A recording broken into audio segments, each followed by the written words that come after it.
भले ही झूठे व्यक्ति की ऊंची आवाज सच्चे व्यक्ति को चुप करवा देती है, लेकिन सच्चे व्यक्ति का मौन झूठे व्यक्ति की जड़ों को हिला देता है।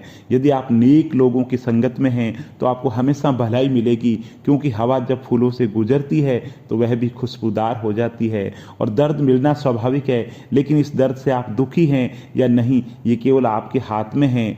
यदि आप अपने सपने को पाने की हिम्मत रखते हैं तो आपका हर सपना सच हो सकता है। और जो व्यक्ति आपकी बुराई करता है उसी को हमेशा अपने साथ रखें, क्योंकि वही आपकी गलतियां आपको बताएगा, आप सुधार कर सकते हैं। और किसी ने लिखा, इस दुनिया में किसी भी इंसान की मदद करने के लिए धन की नहीं, एक अच्छे मन की जरूरत होती है। और आपकी कोई भी आदत इतनी बड़ी नहीं है कि जिसे आप छोड़ नहीं सकते, बस इसे तोड़ने के लिए हमारे अंदर एक मजबूत फैसले की जरूरत है। जो हमारे सामने है वे हमें दिखता नहीं, लेकिन जो हमारे पास नहीं है हम उस पर विचार करते हैं।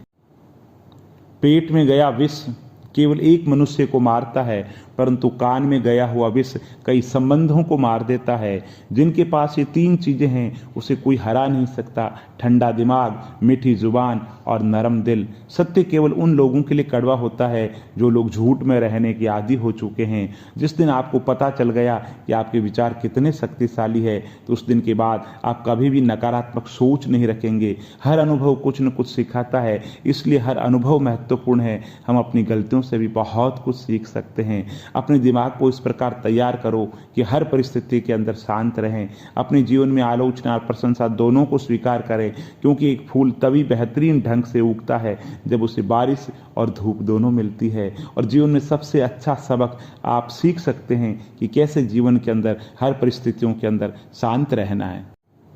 अगर आपके जीवन में कोई लक्ष्य नहीं है तो अपने लक्ष्य को खोजना आप अपने जीवन का उद्देश्य बना लीजिए। अगर इच्छाओं के रहते प्राण चले जाए तो मृत्यु हो गई, और प्राण के रहते इच्छाएं चली गई तो मुक्ति हो गई। और जो व्यक्ति जितना अधिक शांत होता है वो उतनी ही गहराई से अपने बुद्धि का प्रयोग करता है। और बीते हुए कल का अफसोस और आने वाले कल की चिंता दो ऐसे चोर हैं जो हमारे आज की खूबसूरती को चुरा लेते हैं। और क्रोध आने पर चिल्लाने के लिए ताकत नहीं चाहिए, लेकिन क्रोध आने पर चुप रहने के लिए बहुत अधिक ताकत चाहिए। और यदि उद्देश्य नेक हो तो आप कुछ भी कर सकते हैं, और अगर उद्देश्य नेक नहीं हो तो ज्ञान भी बुरा कर सकते हैं। और इस संपूर्ण संसार में दुख से बड़ा कोई मित्र नहीं है, क्योंकि दुख ही है जो इंसान को अच्छे कर्मों की, सत्कर्म की, ईश्वर की और परमपिता परमेश्वर की याद दिलाता है। दोस्तों, कोई कुछ भी कहे, बस अपने आप को शांत रखो, क्योंकि सूरज कितना भी तेज क्यों न हो, समुद्र सूखा नहीं करते।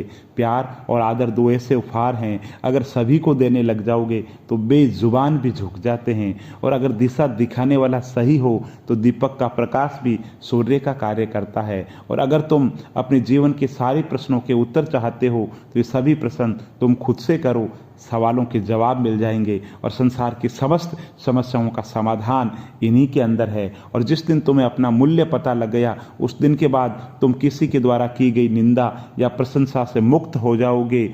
लोग जैसे हैं उन्हें उसी रूप में पसंद करने और स्वीकार करने की कोशिश कीजिए, न कि उम्मीद के साथ, कामना के साथ वे वैसे हो जाएं, ऐसे हो जाएं जैसा आप चाहते हैं। बस खुद बदलिए, दुनिया बदल जाएगी।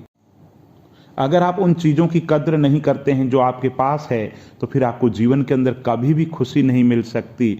और जब किसी की संगत से आपके विचार शुद्ध होने लगे तो समझ लीजिए कि वो कोई साधारण व्यक्ति नहीं है। और हमारी इच्छाएं हमारे सभी दुखों का कारण है। जन्म दुख है, मृत्यु दुख है, किसी से मिलना दुख है, किसी से बिछुड़ना दुख है।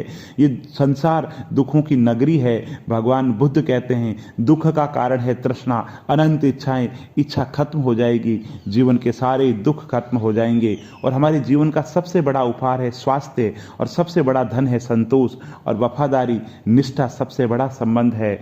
और भगवान बुद्ध कहते हैं, आप जैसा सोचते हैं बिल्कुल वैसा ही बनते हैं। विचारों से ब्रह्मांड संचालित होता है। और जो व्यक्ति अपने जीवन को ईमानदारी से जीता है उसे मृत्यु का भय नहीं लगता। अगर आप अंधेरे में डूबे हुए हैं तो रोशनी की तलाश कीजिए, अवश्य ही आपको अंधेरे से निकाल लाएगा। जब किसी की संगत से आपके विचार शुद्ध होने लगे तो आप समझ लीजिए कि वे कोई साधारण व्यक्ति नहीं है। और आपके बड़े से बड़े दुश्मन भी आपको उतना नुकसान नहीं पहुंचा सकते जितना नुकसान आपके अनियंत्रित विचार आपको पहुंचाते हैं। आपका काम है अपनी पसंद के काम को खोजना, अपनी पसंद के काम को खोजे और जब वे मिल जाए तो खुद उस काम में पूरी तरीके से डूब जाए। यही सफलता का मार्ग है। सच्चाई को अपनी जमीन बनाएं, सच्चाई को अपना घर बनाएं, क्योंकि दुनिया में सच्चाई से बड़ा कोई घर नहीं है। और भगवान बुद्ध कहते हैं कि तुम अपने भविष्य की चिंता मत करो, वर्तमान में जीना शुरू कर दो और वर्तमान के अंदर सुधार करो, भविष्य में सुधार अपने आप हो जाएगा। और हर दिन एक नया दिन होता है, इससे कोई फर्क नहीं पड़ता कि बीता हुआ कल कितना मुश्किल था। हर दिन एक नया सवेरा, एक नई उम्मीद लेकर के पैदा होता है। विचारों को नियंत्रित करो, विचारों को नियंत्रित कर लोगे तो जीवन को नियंत्रित कर लोगे। भगवान बुद्ध के विचार जिंदगी बदलने का मादा रखते हैं। एक जागे हुए व्यक्ति को रात बड़ी लंबी लगती है, एक थके हुए व्यक्ति को मंजिल बड़ी दूर नजर आती है। इसी तरीके से सच्चे धर्म से दूर बेखबर मूर्खों के लिए जीवन मृत्यु का सिलसिला उतना ही लंबा होता है। और भगवान बुद्ध कहते हैं ज्ञान ध्यान से पैदा होता है और ध्यान के बिना ज्ञान खो जाता है। इसलिए ज्ञान की प्राप्ति और हानि के इस दोहरे मार्ग को जानकर व्यक्ति को खुद को इस तरह साधना चाहिए कि ज्ञान में वृद्धि हो। ज्ञान ही जीवन है। अकेले रहना बहुत अच्छा है, बजाय उन लोगों के साथ जो आपकी प्रगति के मार्ग के अंदर बाधा डालते हैं, आपके जीवन के विकास के अंदर बाधक बनते हैं। और हर दिन एक नया दिन होता है, इससे कोई फर्क नहीं पड़ता कि बीता हुआ कल कितना मुश्किल था। हर दिन एक नया सवेरा, एक नई उम्मीद लेकर के पैदा होता है। इसलिए वर्तमान में रहना सीखो और अच्छे भविष्य के सपने बुनो।